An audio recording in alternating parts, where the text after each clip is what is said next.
Hi guys, my name is Stephanie and today I'm going to be walking you through how I'm going to change the filters on my Bissell Cleanview vacuum.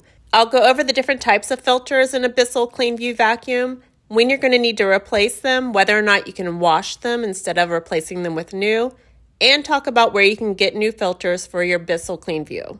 Okay, let's get started. My Bissell Cleanview is about 10 years old. I love this vacuum because the price on it is so great. I think this one cost me less than $100.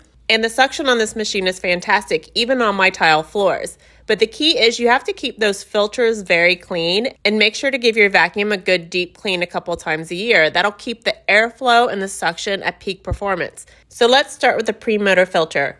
On my Bissell Cleanview, this filter can be washed and replaced. You just have to let it air dry for 24 hours. If you decide to wash and clean yours, you can completely remove all visible dirt, use a nice brush to brush it off completely, and rinse it out with hot water. You can also use a mild dish detergent with that hot water and make sure it's all rinsed out and let it air dry for 24 hours before you install it again.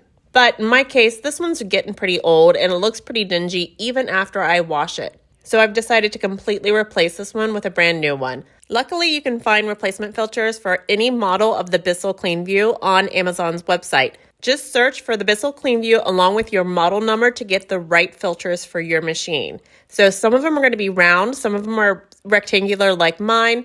These cost me less than $10 for 2 full sets of filters, so 4 filters total. So it's really affordable if you want to replace your filters and make sure your machine is working the best it can whenever you're using it. The second filter on my Bissell Cleanview is located under the dirt bin. This is called the post-motor filter. This one cannot be washed. You have to replace this one when it's time.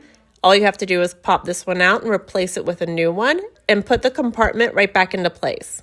I clean or replace the filters on my vacuum twice a year. If you use your vacuum a lot more than me, or if you have a lot of hairy animals around the house so that you're vacuuming up pet hair all the time, or if you have bad allergies so you need to vacuum more frequently, you might need to replace your filters more frequently. So just keep an eye on those filters and figure out what schedule works best for you. Check out my video for how to deep clean a bagless vacuum like this Bissell Cleanview if you want to make sure that you've removed all clogs and completely cleaned out your vacuum so that it's working perfectly. This will help extend the life of your vacuum and save you money in the long run. All right, that's it for today. Good luck, guys.